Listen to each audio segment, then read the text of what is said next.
को छोड़ चला तो अंत में बताया कि बस राम नाम सत्य है। अंत में बताया तो जो अंत में बताया सत्य है वो केवल अंत का ही सत्य नहीं है, वो मेरे जीवन के शुरू का भी सत्य है, वो मेरे जीवन के मध्य का भी सत्य है और मेरे जीवन के अंत का भी सत्य है। जब हम इस दुनिया में नहीं थे तब भी राम जी थे, जब हम इस दुनिया में हैं तब भी राम जी हैं, और जब हम इस दुनिया में नहीं रहेंगे तब भी राम जी रहेंगे। इसलिए साहब, जो हमारे नहीं रहने पर भी है, हमारे रहने पर भी है और हमारे नहीं रहने के बाद भी रहेगा, आइए उसी सत्यनारायण से हम अपने जीवन का तार जोड़ करके हम अपने जीवन में तार तार होने से बच सकें।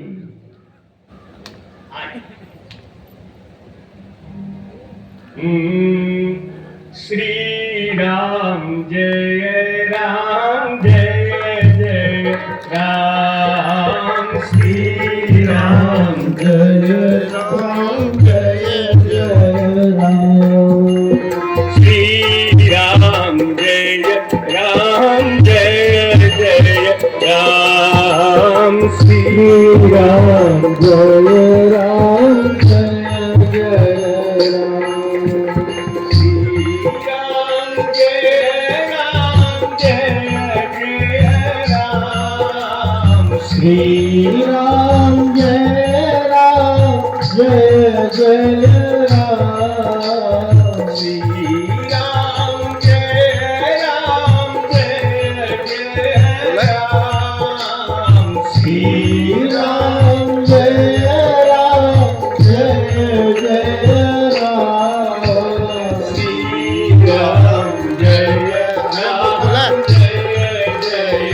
राम, श्री राम जय राम जय जय राम।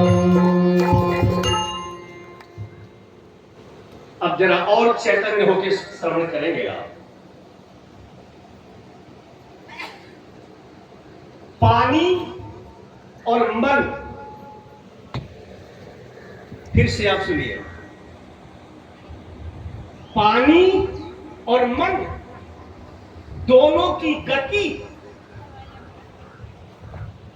अधोगामी होती है, नीचे होती है। पानी को आप गिराइए तो गिराने के बाद पानी ऊपर जाएगा कि नीचे आएगा, और मन को आप एकांत में छोड़िएगा ना तो मन भी नीचे की हो जाए। पानी को यदि ऊपर ले जाना है तो फिर मुझे क्या करना पड़ता है? किसी न किसी यंत्र का आश्रय लेना पड़ता है। बिना यंत्र के आश्रय के ये पानी ऊपर नहीं जा सकता है। तो जैसे पानी को ऊपर ले जाने के लिए किसी न किसी यंत्र की जरूरत पड़ती है, उसी प्रकार मन को भी ऊपर ले जाने के लिए किसी न किसी मंत्र की जरूरत पड़ती है, किसी न किसी मंत्र की जरूरत पड़ती है। तो राम जी का नाम मंत्र नहीं है, ये क्या है?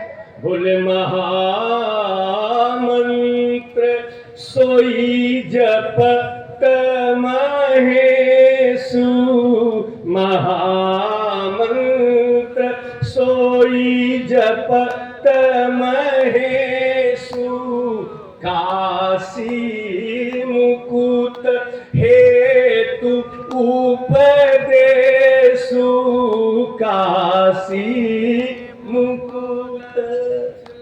इसलिए हर अवस्था में, हर परिस्थिति में दुनिया में लेने योग्य कोई नाम है तो वह नाम श्री राम का नाम है। मुर्दा से आपका शरीर स्पर्श हो जाए, मुर्दा से, तो तब तक आपका मन चंचल रहेगा जब तक आप स्नान नहीं कर लेंगे। ये सबका अनुभव है ना? मुर्दा से शरीर स्पर्श हो जाए, बिना स्नान किए आपका मन चंचल रहेगा। इसका मतलब दुनिया का सबसे कोई अशुद्ध चीज है तो मुर्दा। लेकिन उसी मुर्दा के पीछे चलने वाले लोग जब राम नाम सत्य है, राम नाम सत्य है, राम नाम सत्य है, जब राम नाम का उच्चारण करते हैं तो वह मुर्दा फिर अशुद्ध नहीं होता। मुर्दा इतना शुद्ध होता है, इतना शुद्ध हो जाता है कि हमारे यहाँ द्वादश ज्योतिर्लिंग में एक महाकाल उज्जैन की नगरी में महाकालेश्वर के मंदिर में उसी चिता भस्म से भगवान की आरती उतारी जाती है, आरती उतारी जाती है। और दुर्गा सप्तमी में ये लाइन सब लोग जानते हैं, चिता भस्म माले पो गरल मसनम दीपट धरो। भगवान आशुतोष से पूछा गया, भोलेनाथ जो मुर्दा की राख, जो मुर्दा इतना अशुद्ध है, उस मुर्दे की राख को आप अपने माथ पर क्यों धारण करते हैं? भगवान शिव ने जो ये उत्तर दिया है हम संसार वासियों को, काहे दुनिया के लोगों, ये सत्य है एक तरफ की मुर्दा अशुद्ध है, लेकिन उस मुर्दा की वजह से न जाने हजारों लाखों बार मेरे राम जी का नाम निकल गया। तो जिस मुर्दा की वजह से लाखों लाख बार भगवान का नाम निकल गया, तो उस मुर्दा जो है भगवान के नाम से जुड़ जाने से फिर वो मुर्दा त्याज्य नहीं, वो तो पूज्य हो गया।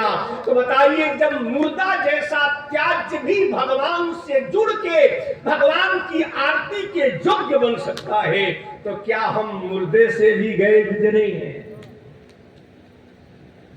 इसलिए हम भी भगवान के नाम से जुड़े। विष अमृत हो गया किसके जीवन में? मीरा के जीवन में। खम्भ को फाड़कर नृसिंह का प्रादुर्भाव हुआ किसके जीवन में? भक्तवर प्रहलाद के जीवन में।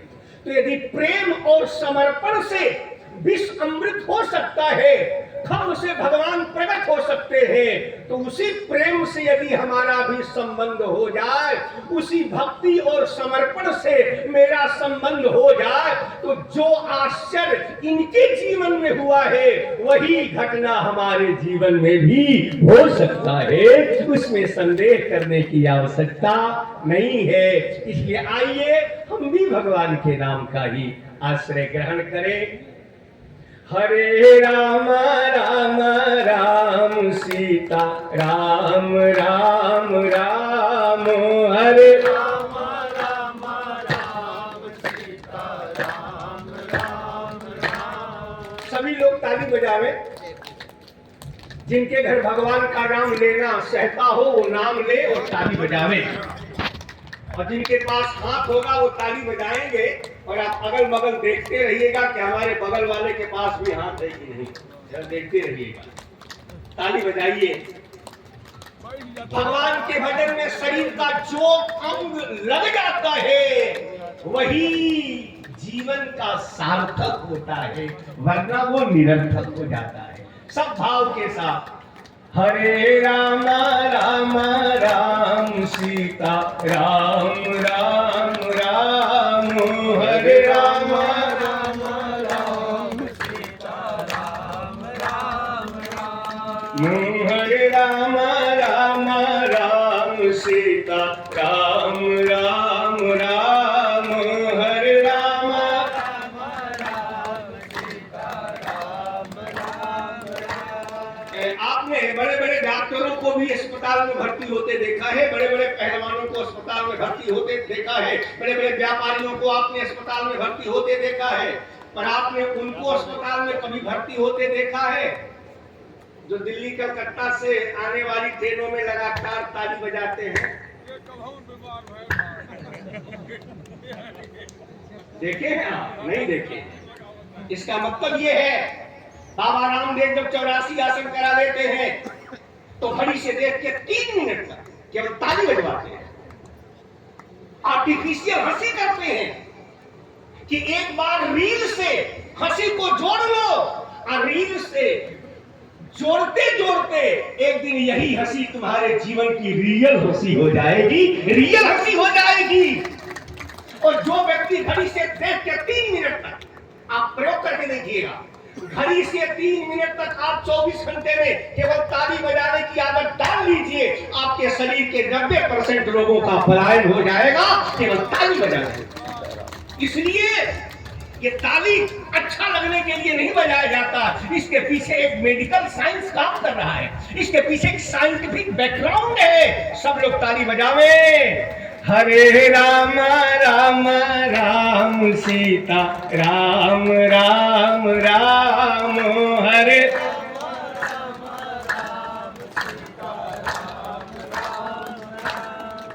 हरे राम राम राम सीता राम राम राम, हरे राम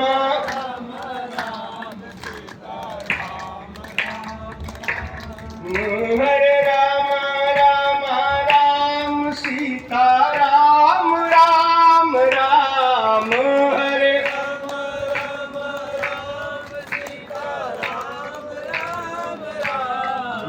हरे राम राम राम सीता राम राम राम, हरे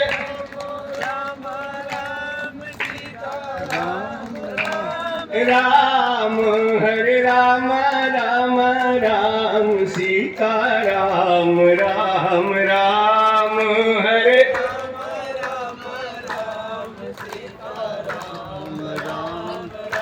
बोल अयोध्या नाथ भगवान की जय हो।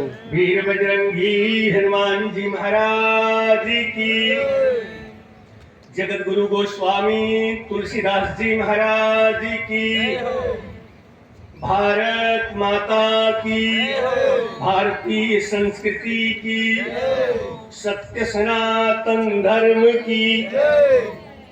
हमारे परम आराध्य प्रभु श्री सरकार के श्री चरणों में हमारा अनंत कोटि साष्टांग प्रणिपात। इस वायुमंडल में प्रत्यक्ष अप्रत्यक्ष समस्त देवी देवताओं के श्री चरणों में हमारा अनंत कोटि साष्टांग प्रणिपात। मंच पर थोड़ी देर बाद जिनका पदार्पण होगा, भारतीय आलोक स्तंभ से व्याख्यान गरिमा प्रस्तुत करने के सशक्त आख्याकार, मानस जगत के देदीप्यमान श्री अखिलेश मणि सांडेले जी, और इस कार्यक्रम के मेरुदंड जिनको ये सौभाग्य मिला है मेरे गांव अनवरत राम कथा होती रहे, ऐसे धर्म धुरंधर व्यक्तित्व श्री धर्मेंद्र सिंह जी एवं उनका समस्त परिवार, व्यासपीठ से आप सब लोगों का बहुत बहुत हार्दिक बधाई हो। इस धर्म मंच के कुशल संचालक, धर्म से जिनका गहरा नाता है और 72 से जो राम कथा सुनने के रसिक है, भगवान के तरफ बढ़ने में भी पूर्व जन्मों का कोई न कोई पुण्य काम करता। जब हम 2009 में पहली बार गए थे कथाक्रम में मुरारी बापू के यहाँ, कथा श्रवण करने के बाद जब वो विदाई करने लगे तो उन्होंने एक लाइन कहा।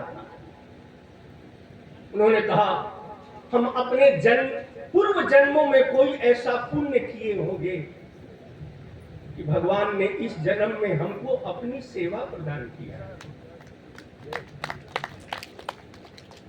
उसी तरह से इनके जीवन में भी कोई ऐसा शुक्र जो 72 से ही राम कथा सुनने के लिए आदि बना दिया। ऐसे इस धर्म मंच के कुशल संचालक श्याम नारायण सेठ जी एवं यत्र तत्र से पधारे अपनी महिमा मंडित गरिमा मंडित उपस्थिति से इस स्थल को तीर्थ का रूप देने वाले समस्त भगवत परायण श्रद्धालु श्रोता महानुभाव, याद रहे, जिस गांव में और जो लोग जिनके यहां ये सौभाग्य नहीं है, जो व्यक्ति अपने गांव को तीर्थ बनाना चाहे, सुनिएगा कान खोल करके, जो व्यक्ति अपने गांव को तीर्थ बनाना चाहे, उसके लिए एक छोटा सा सूत्र है, छोटा सा, जिसको श्याम नारायण जी ने अपने आरंभिक काल में रखने का प्रयास किया था। बस इस लाइन को सुने आप। जिस गांव में राम कथा होती है, उस गांव में कथा पीरियड तक एक तीर्थ का वास नहीं, दो चार तीर्थ का वास नहीं, कितने तीर्थों का वास होता है? बोले सर्वाणि तीर्थानि वसन्ति तत्र। सर्वाणि, सारे तीर्थों का वास होता है जहां भगवान की कथा होती है। सर्वाणि तीर्थानि वसन्ति तत्र यत्र च्युतोदार कथा प्रसंगा। तो याद रहे, आप अपने गांव को यदि तीर्थ बनाना चाहे, अभी 2025 में जो महाकुंभ लगा था, जिसमें 50 करोड़ लोग आए थे, एक विदेशी ने पूछा था पंडित मदन मोहन मालवीय से, इतनी, ये उस समय की घटना है जिस समय मदन मोहन मालवीय जी जिंदा थे। विदेशियों ने आके पूछा मदन मोहन जी से, महाराज इतनी भीड़ एकत्रित करने में इंडिया गवर्नमेंट को कितना पैसा खर्च करना होता है? तो उस समय मदन मोहन जी ने कहा था, इतनी बड़ी पब्लिक को इकट्ठा करने में इंडिया गवर्नमेंट का केवल 3 नया पैसा लगता है, 3 नया पैसा। उसका माथा चकराया। जहां लाखों की भीड़ और इंडिया गवर्नमेंट का केवल 3 नया पैसा लगता है, बात समझ में नहीं आ रही है। इसको आप जरा और ओपनली रखिए, तब मेरे गले के नीचे आपकी बात आएगी। तो कहा कि अब कान खोल करके सुनो, केवल हमारे यहां पंचांग में एक लाइन में ये लिख दिया जाता है, प्रयागे कुंभ निर्णय। बस केवल प्रयागे कुंभ निर्णय, यह छपवाने में इंडिया गवर्नमेंट का 3 नया पैसा लगता है। और इसी लाइन से आज आपको लाखों की उपस्थिति दिखाई पड़ रही है। भारत धर्म प्राण देश है साहब। इसलिए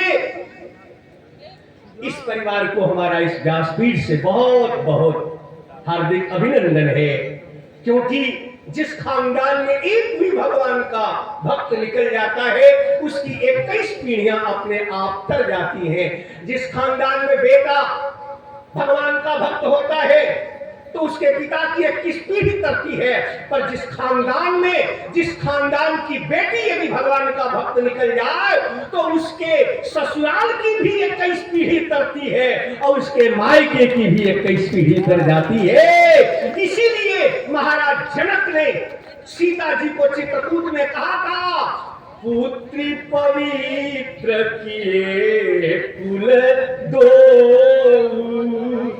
महाराज जनक कहते हैं, सीता मैं तुम्हारा पिता हूं। आज यह कहने में मेरी छाती गर्व से फूल गई है कि ऐसी विषम परिस्थिति में भी जिसने अपने पति का धर्म संकट में भी साथ दिया और पति के साथ राजमहल छोड़ करके वन के रास्ते पर आई। इसलिए बेटी आज तुम्हारी जैसी बेटी पाके आज जनक की छाती फूल के छाता हो गई है। इसलिए यतो धर्म ततो जय। कोई व्यक्ति अपने जीवन में परमानेंट विजय चाहता हो, सुनिए कथा का प्रैक्टिकल मैं आपको बता रहा हूं। कोई व्यक्ति अपने जीवन में सदा सर्वथा सर्वदा केवल विजय चाहता हो, वो अपने जीवन का तार केवल धर्म से जोड़ ले। और जिस व्यक्ति के जीवन का तार धर्म से होता है तो यतो धर्म ततो जयः जयः जयः। गांधी ने 1947 के पहले कहा था, जब मेरा देश आजाद होगा तो मैं भारत में राम राज्य की स्थापना करूंगा। अन्य बड़े नेताओं ने पूछा था, सरदार वल्लभ भाई पटेल ने सबसे पहले पूछा, गांधी जी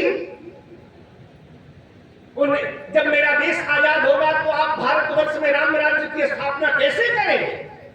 तो गांधी ने जो लाइन कहा था उसको कान खोल करके सुनिए। ग्रामे ग्रामे सभा कार्या,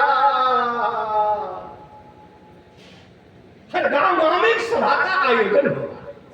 अच्छा, देश की आजादी के बाद गांव में एक सभा का आयोजन होगा? बोले हाँ। बोले वो सभा कैसी होगी, उस सभा में होगा क्या? तो सुनिएगा उसके अगली लाइन, ग्रामे ग्रामे सभा कार्या, ग्रामे ग्रामे कथा सुधा। जो सभा का आयोजन होगा उस सभा में और दूसरा कोई कार्यक्रम नहीं होगा, उस सभा में केवल भगवान की कथा सुनाई जाएगी और उस कथा के द्वारा ही धीरे धीरे मन के अंदर विचारों से राम राज्य की स्थापना होगी।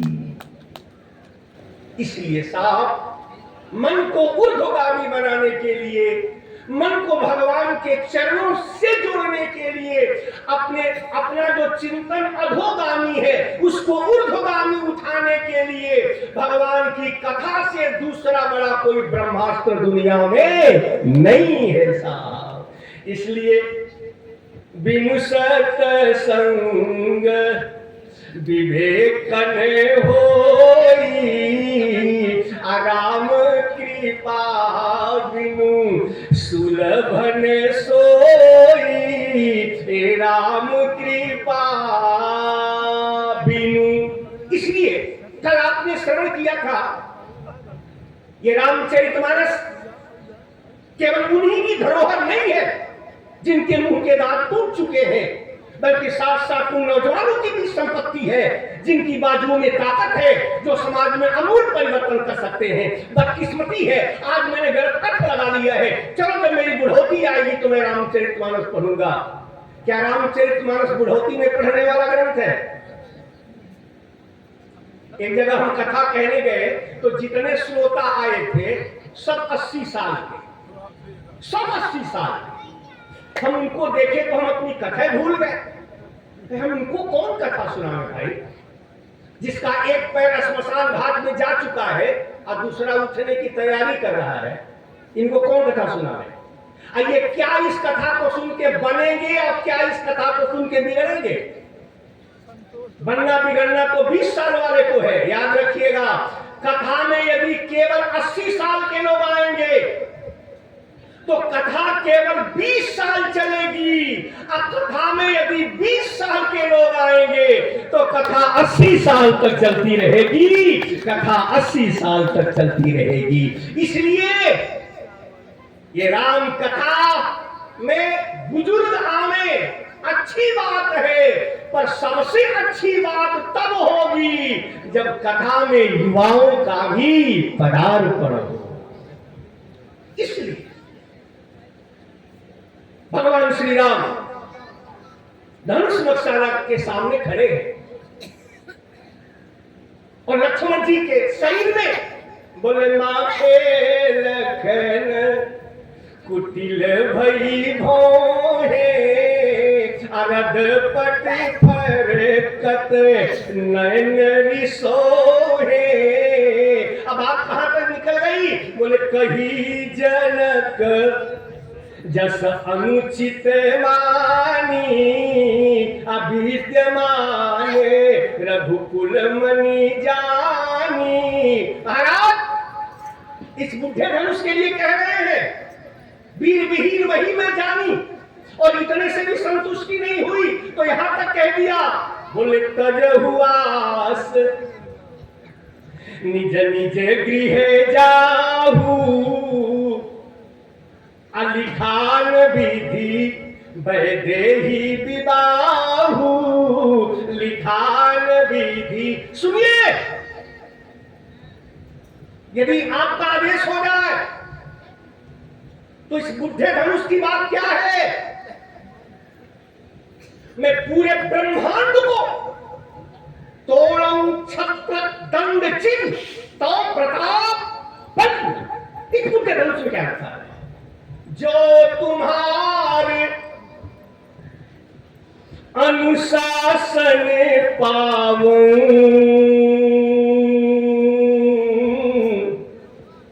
तो कंदुक इव ब्रह्मांड उठाऊं। और केवल उठाऊं नहीं ना, कांचे घट जिमी। देखिए गोस्वामी जी का जरा शब्द संभाल देखिए, उन्होंने कहा कांचे घट जिमी। घड़ा दो प्रकार का होता है, एक कच्चा घड़ा और एक पक्का घड़ा। तो गोस्वामी जी ने ये क्यों नहीं कहा कि पाकल घट जिमी डारो फोरी श्याम नारायण? क्या चौपाई की शब्दावली कम अधिक होती क्या? यदि लिख देते बोले पाकल घट जिमी डारो फोरी, क्यों उन्होंने कहा कांचई घट जिमी डारो फोरी? क्या रहस्य है? देखिए जब घड़ा दो प्रकार का होता है, एक कच्चा घड़ा एक पक्का घड़ा। कच्चा घड़ा यदि फूट जाए तो जो कुंभकार है उसमें थोड़ा सा पानी मिला करके, थोड़ा मिट्टी मिला करके पुनः उस फूटे हुए घड़े को तैयार कर सकता है। अब कहीं पक्का घड़ा फूट जाए तब कुम्हार क्या करेगा? हाथ पर हाथ धर के बैठ जाएगा। बोले इस संसार के पालनहार मेरे भैया खड़े हैं, और जैसे हम संसार को कच्चे घड़े के समान फोड़ेंगे तो मेरे फोड़ने में विलंब हो सकता है, पर भगवान राम के निर्माण करने में विलंब नहीं होगा। यह है गोस्वामी जी का शब्द समाज। बोले कांचई घट जिमी डारहूं फोरी सकल मेरु मूल कईव तोरी। तोड़ू छत्र दंड जिमी तो प्रताप बल ना। अब जरा अंदाजा लगाइए, कल मैंने आपके सामने कहा था पूरी पृथ्वी जिसके माथ पर, जिसके सिर पर एक बाल के समान वजन दे रही हो, अब वो जब इस अवस्था में आ गया हो कि पूरे ब्रह्मांड को उठा के कच्चे घड़े के समान फोड़ सकता हूं, तो क्या प्रलय आने में अब संदेह है? प्रलय के सारे लक्षण तो दिखाई पड़ गए। जब पूरा ब्रह्मांड उठा के पटक देखते तो प्रलय दूसरे को कहते हैं क्या? इसी को तो प्रलय कहते हैं, पूरा ब्रह्मांड पटक दिया गया। ब्रह्मा के अवतार वाल्मीकि, वाल्मीकि के अवतार तुलसी। देश काल परिस्थिति समझ करके उसी समय किसको खड़ा किया? विश्वामित्र समय सुबह जानी ये सुलझ जाने का मतलब क्या है? याद रहे, जैसे सोने की परख सुनार जानता है,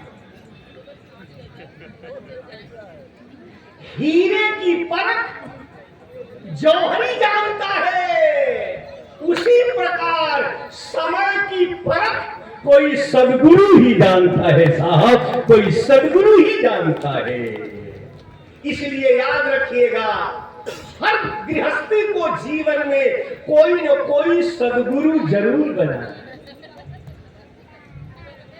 भव बिनु गुरु बिनु भव निधि, तरई न कोई जो बिरंची शंकर सम होई, जो बिरंची। याद रहे, श्री कृष्ण की अष्टमी मनाई जाती है, अष्टमी कृष्ण जन्माष्टमी, और श्री राम की क्या मनाई जाती है? नवमी। और शंकर जी की क्या मनाई जाती है? प्रदोष, तेरस। एक की संख्या 8, एक की संख्या 9, एक की संख्या 13। पर गुरु की क्या मनाई जाती है? पूर्णिमा। इसलिए गुरु बिनु भव निधि। हमारे यहां गृहस्थ जीवन में जब तक से कोई दीक्षा नहीं लेता, तब तक से उसके हाथ का किया गया पुण्य उसको प्राप्त नहीं होता। इसलिए याद रखिएगा, गृहस्थ जीवन में प्रवेश करने के कुछ ही समय बाद दीक्षा जरूर लेना चाहिए। क्यों? कि जब कोई किसी की गाइडलाइन में चलता है, जब कोई किसी की छत्र छाया में चलता है, तो वो जीवन में फालतू नहीं, किसी न किसी का पालतू बन जाता है। जो फालतू होता है वो दर दर भटकता है, और जो पालतू होता है वो एक ही दरवाजे का श्रृंगार बन जाता है, एक ही दरवाजे का श्रृंगार बन जाता है। इसीलिए इस समय विश्वामित्र खड़े, हम जीवन में गुरु इसीलिए बनाते हैं। मेरे जीवन की यात्रा चलते चलते चलते जब किसी चक्रव्यूह में फंस जाए, निकलने का रास्ता न समझ में आवे, तो निकलने का रास्ता कोई सदगुरु देता है। जब महाप्रलय की स्थिति आ गई, मैं पूरे ब्रह्मांड को उठा के कच्चे घड़े के समान फोड़ सकता हूं, समय की नजाकत समझ करके विश्वामित्र जी ने कहा, अब कोई भी अनहोनी घटना घट सकती है। तब विश्वामित्र जी ने कहा, क्या? अंगुलियां निर्देश करके, उठहु राम। यही है समय की परख। उठहु राम भंजहु भवे चापा, अमेटहु तात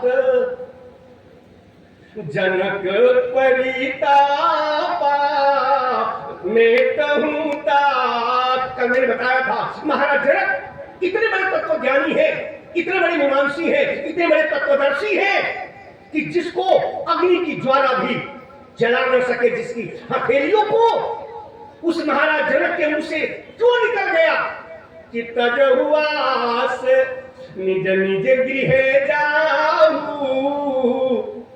महाराज जनक होश में बोले थे कि बेहोश होके बोले थे? अब ये मेरी बात वही समझ सकते हैं जिनको भगवान ने बाप का कलेजा दिया है।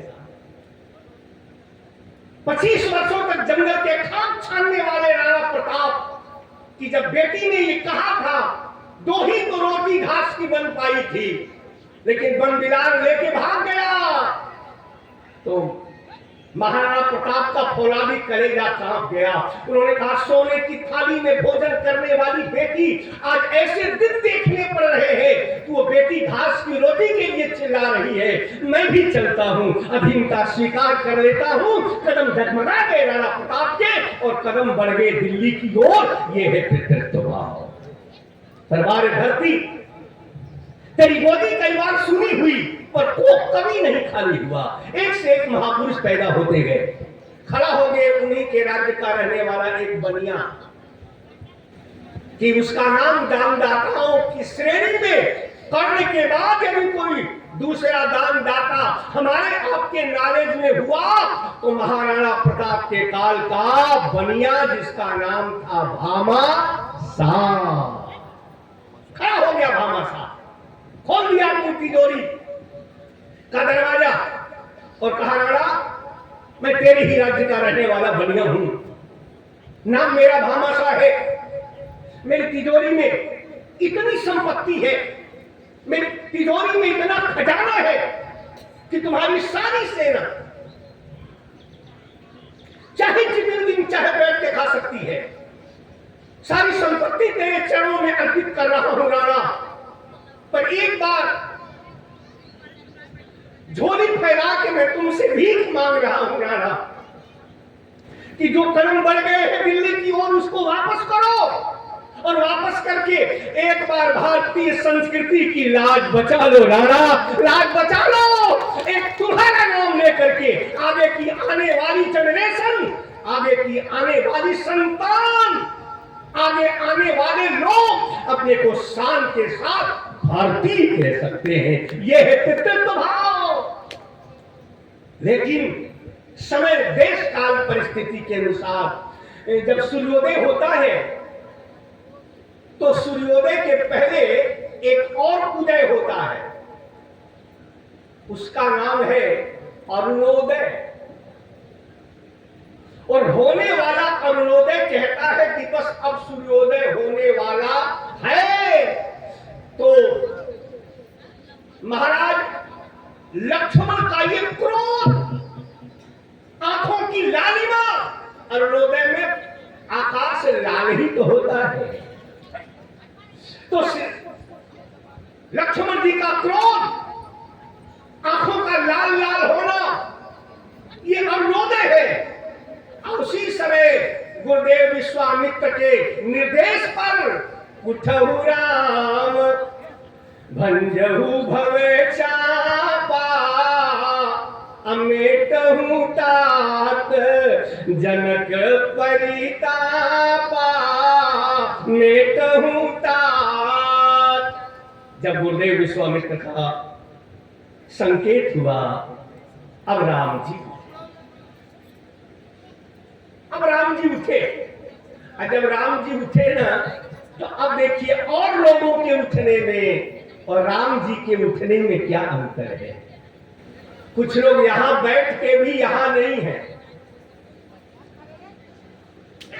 कुछ लोग यहां बैठ के भी यहां नहीं है, तन से यहां है, मन से कहीं और है। और भगवान का संबंध जो है तन से कम है, मन से ज्यादा है। तो सावधानी हटी तो दुर्घटना घटी। याद रहे, संसार को तन चाहिए, संसार को धन चाहिए, पर संसार बनाने वाले को केवल आपका मन चाहिए, केवल आपका मन चाहिए। महत्व इसका कम है कि मेरा तन कहां है, महत्व इसका ज्यादा है कि मेरा मन कहां है। अच्छा, आपके बेटी का विवाह हो, सुनिए प्रैक्टिकल में बता रहा हूं, आपके बेटी का विवाह हो, आप अपने मित्र से कहिए, भैया फला तारीख को मेरी बेटी का विवाह है, आप मेरे मित्र हैं, आप हमारा कुछ सहयोग कर सकते, 25-50 हजार रुपए का। वो सामने वाला कह दे, भैया मैं पैसा तो नहीं दे पाऊंगा। अच्छा, कोई बात नहीं, आप मेरी बेटी के विवाह में खड़ा रहिएगा अपने तन से। जब धन का सहयोग नहीं कर सकते तो आप अपने तन से खड़ा रहिएगा।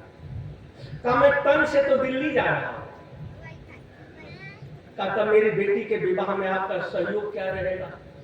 बोले धन दे नहीं सकता और तन से दिल्ली जा रहा हूं। हाँ, दिल्ली रहेंगे ना तो मन से आपके बेटी के विवाह में खड़े रहेंगे। तो बेटी का बाप क्या कहेगा? भैया धन दे नहीं सकते, तन से दिल्ली जा रहे हैं, तू मन से हम क्या करेंगे, क्या करवाएंगे? तेल मंगवाएंगे कि घी मंगवाएंगे कि भोजन चलवाएंगे कि दरी बिछवाएंगे, क्या करेंगे? जब आप तन से मेरा सहयोग नहीं कर सकते, धन से सहयोग नहीं कर सकते, तो आप अपने मन को भी लेके दिल्ली ही जाइए। हमें आपके मन की जरूरत नहीं है। ये संसार ही कहता है, पर संसार बनाने वाला परमात्मा कहता है भैया आपके हमें धन की जरूरत नहीं है, हमें आपके तन की भी जरूरत नहीं है। आप विश्व के किसी भी कोने में रहिए, लेकिन मन मेरे चरणों में लगाए रहिए। तो आप मन से यदि हमसे जुड़े हुए हैं, तो आपके पल्ली पार करने के लिए ठेकेदारी मैं ले रहा हूं। योगक्षेम वाहन भगवान गीता में कहते हैं साहब, ऐ दुनिया के लोगों, तुम्हारी एक ड्यूटी है, केवल एक ड्यूटी। दुनिया के जितने धर्म ग्रंथ हैं किसी न किसी महापुरुष के द्वारा लिखे गए हैं, पर गीता को किसी महापुरुष ने नहीं लिखा, किसी संत विद्वान ने नहीं लिखा। गीता स्वयं भगवान के मुंह से निकली हुई वाणी, और उसमें स्वयं भगवान कह रहे हैं। क्या इस लाइन को सुनिएगा, बताइए मन इधर उधर होता हो जाए तो ये कीमती बात गले के नीचे आएगी, इसलिए सावधानी के साथ सुनिए। भगवान की ये वाणी है। भगवान कहते हैं दुनिया के लोगों, एक ड्यूटी आपकी, बकिया सारी ड्यूटी हमारी। भक्त ने कहा तो एक ड्यूटी हमारी क्या रहेगी ठाकुर जी? कहा एक ड्यूटी केवल यही रहेगी कि आप ये यथामाम प्रपद्यन्ते, बस एक बार मेरे चौखट पर आके प्रसन्न हो जाओ, ये यथामाम प्रपद्यन्ते, प्रसन्न हो जाओ, बकिया सारी ड्यूटी मेरी रहेगी। ये यथामाम प्रपद्यन्ते, फिर तो ट्रांस तथैव भजाम्य हम, तुम्हारा भजन मैं स्वयं करूंगा, तुमको भजन करने की जरूरत नहीं है। बस एक बार दोनों हाथ द्रौपदी की तरफ उठा करके अपना सिर जो है मेरे चौखट पर पटक के देखो, ट्रांस तथैव भजाम्य हम, तुम्हारा भजन मैं खुद करूंगा। इसलिए आज गुरुदेव ने आदेश दिया, क्या बोले? उठहु राम भंजहु भव चापा, अमेटहु तात जनक परितापा, मेटहु तात। अब श्री राम जी उठे। अब सुनिएगा, कथा भी सुनिए और अपने जीवन को तराशने के लिए कुछ सूत्र भी सुनिए। राम जी उठे। इसके पहले जितने राजा उठे थे सीधे जाके धनुष पर टूट गए, सीधे जाके धनुष पर टूट गए। और राम जी उठे तो सीधे धनुष पर नहीं टूटे ना। एक आदमी ने कहा धनुष राजाओं से क्यों नहीं टूटा? कहा कैसे राजा से धनुष टूटेगा, जब राजा खुदे धनुष पर टूट रहे हैं तो धनुष क्यों टूट नहीं जाते? लेकिन राम जी जब उठे हैं तो उठने के बाद प्रक्रिया देखी। राम जी ने सोचा इस सभा में जितने भी उम्मीदवार आए हुए हैं धनुष तोड़ने की नीयत से, सुनिएगा जरा एकदम सतर्क होके, इस सभा में जितने भी लोग धनुष तोड़ने की नीयत से आए हैं उसमें हम सबसे कम उम्र के उम्मीदवार खड़े हैं, सबसे कम उम्र के उम्मीदवार खड़े हैं। तो मेरे माता पिता ने कहा था बेटा जब जीवन में किसी महत्वपूर्ण काम को करने के लिए अगला कदम उठाना ना तो सबसे पहले अपने बड़ों को प्रणाम कर ले। यही है राम कथा की मूल चेतना। आप जब भी किसी महान काम करने के लिए अगला कदम उठाइएगा तो आप अपने इष्ट को नमन कर लीजिएगा, आप अपने अपने माता पिता को प्रणाम कर लीजिएगा, आप अपने से बड़ों को प्रणाम करके जब अगला कदम उठाइएगा तो ये प्रणाम जो है आपके जीवन में आने वाले परिणाम को बदल देगा, उसमें संदेह करने की आवश्यकता नहीं है। इसलिए राम जी जब उठे तो सबसे पहले क्या किए, जिसकी अंगुली पकड़ करके, जिस गुरु वशिष्ठ की अंगुली पकड़ करके उन्होंने जीवन में कुछ सीखा था। गुरु यहाँ प्रत्यक्ष मौजूद नहीं है जनकपुर में, वो तो अयोध्या में है, लेकिन उनको भी सबसे पहले प्रणाम किया। कैसे? बोले गुरु ही प्रणाम मन ही मने कीन्हा। तो इस प्रणाम का परिणाम क्या मिला कि अति राघव उठाई धनु लीन्हा, अति राघव। मैं इस 15-16 वर्षों से जो कथा हो रही है आपके बीच में, एक बात हम आपसे पूछना चाहते हैं, बड़ी सावधानी के साथ आप उत्तर दीजिएगा, और इसमें बहुत लोग जानते भी हैं। राम जी जनकपुर में धनुष ही तोड़े थे कि कुछ और भी तोड़े थे? केवल धनुष ही तोड़े थे? और कुछ तोड़े थे ना? क्या? गुरुदेव विश्वामित्र के कहने पर बागीचा में जा करके फूल तोड़े थे। राम जी का विवाह मई में हुआ था कि जून में? कोई जरा बताओ, मई जून जुलाई अगस्त किस महीने में हुआ था? राम जी का विवाह अगहन महीना में हुआ था। अगहन विवाह में, अगहन में करीब करीब 98% दिसंबर का महीना रहता है। अब दिसंबर के महीने में कितनी ठंडक रहती है, वो भी सुबह सुबह। अगहन के महीने में सुबह सुबह की बेला में राम जी फूल तोड़ने जा रहे हैं 10-5 पूजा के लिए। राम जी को फूल तोड़ने में इतना मेहनत लगा, इतना मेहनत लगा, जब मेहनत सीमा पार होता है तब व्यक्ति को पसीना आता है। अगहन के महीना में सुबह सुबह की ठंडी के बेला में 5-10 फूल तोड़ने में राम जी के माथे पर पसीना, भाल तिलक श्रम बिंदु सुहाए। मैं आपसे पूछना चाहता हूं, जिस व्यक्ति को अगहन के महीना के सुबह सुबह की बेला में फूल तोड़ने में पसीना आ गया, वो अगहन के महीना के ठीक 12 बजे दोपहरी में वज्र के समान कठोर धनुष तोड़ने में ऐसा तोड़े कि काहू न रखा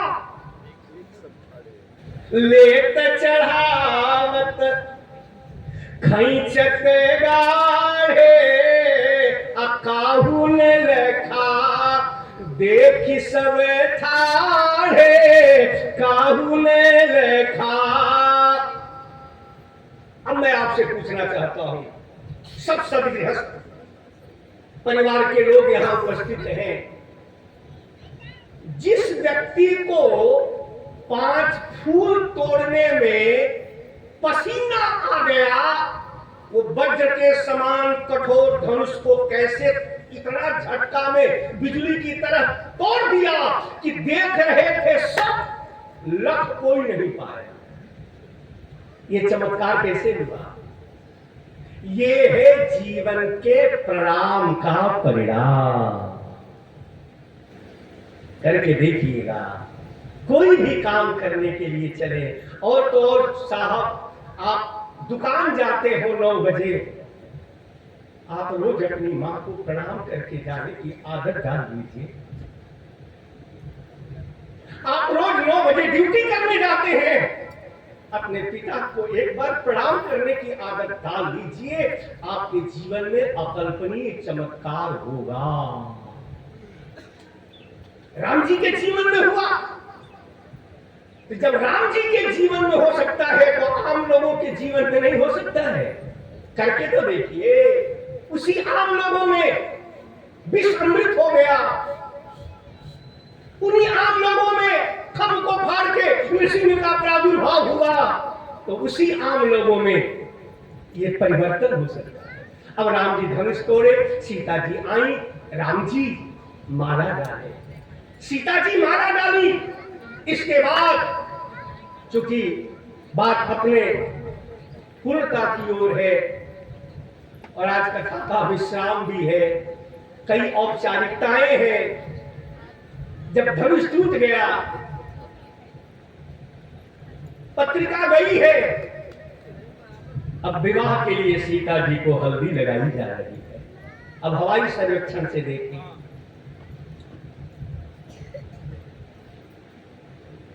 आज जनकपुर में माड़वा बड़ा सुहावने लागे,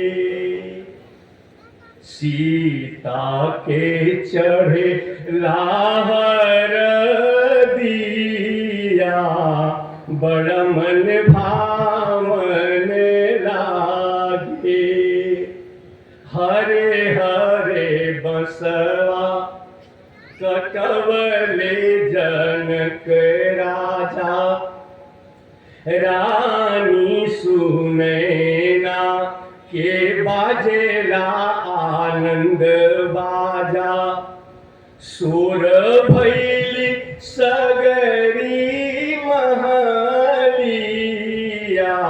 बड़ा मन भावने लागे, सीता के लागे लाहर दिया बड़ा मन भावने लागे। इसके बाद हल्दी हुई, बारात आई, विवाह होने लगा। महाराज जनक ने बेटी का कन्यादान किया। जंगिया बैठाई बाबा, बैठेला मंडप तर, राजा करुणा सियादान हे, सुसुकी सुसुकी रोवा, रानी सुने ना हो, बेटी बिनु कैसे राखबू प्राण हे, चुप रह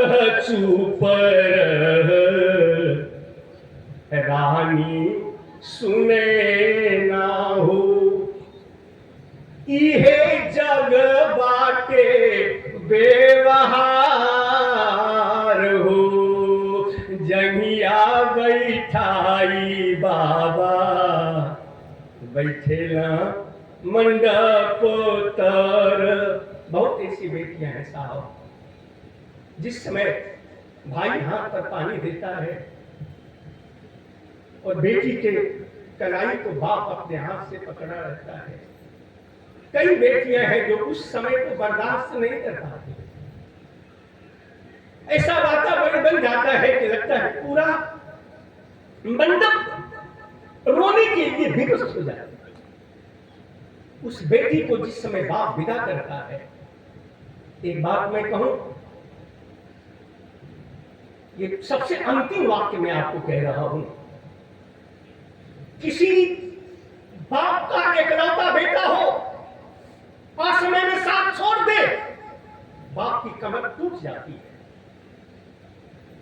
एकलौता बेटा मर गया, बाप रोया नहीं है, ऐसे उदाहरण मिलेंगे, पर दुनिया में आज तक ऐसा कोई उदाहरण नहीं है कि कोई बाप अपनी बेटी की विदाई किया हो और रोया न हो साहब, रोया न हो। महाराज जनक जैसा महानतम सत्य।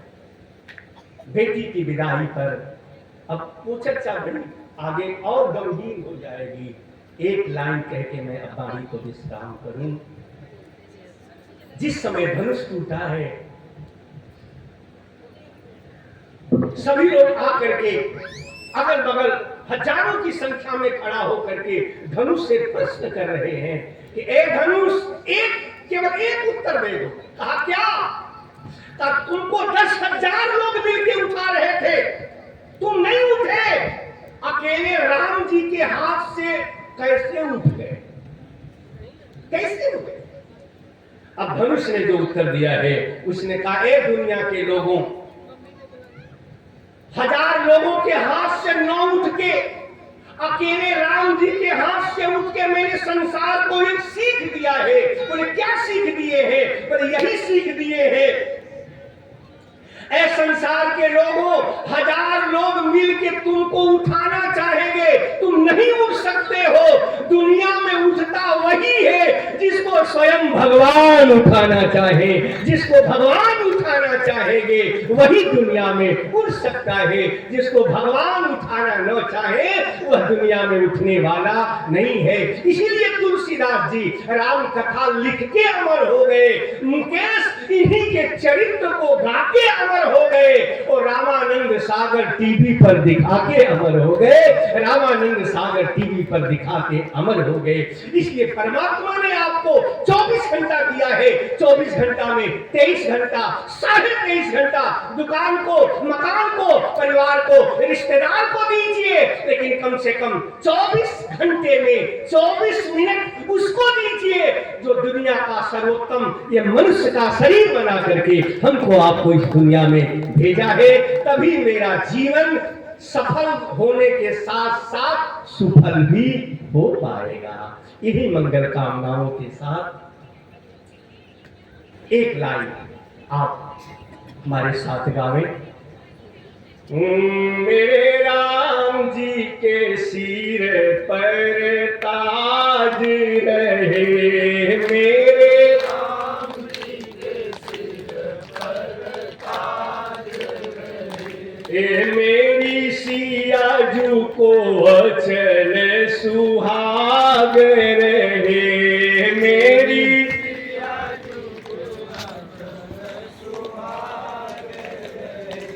मेरे राम जी के सिर पर ताज रहे, मेरे राम जी के सिर पर ताज रहे, मेरी सिया जू को अचल सुहाग रहे, मेरी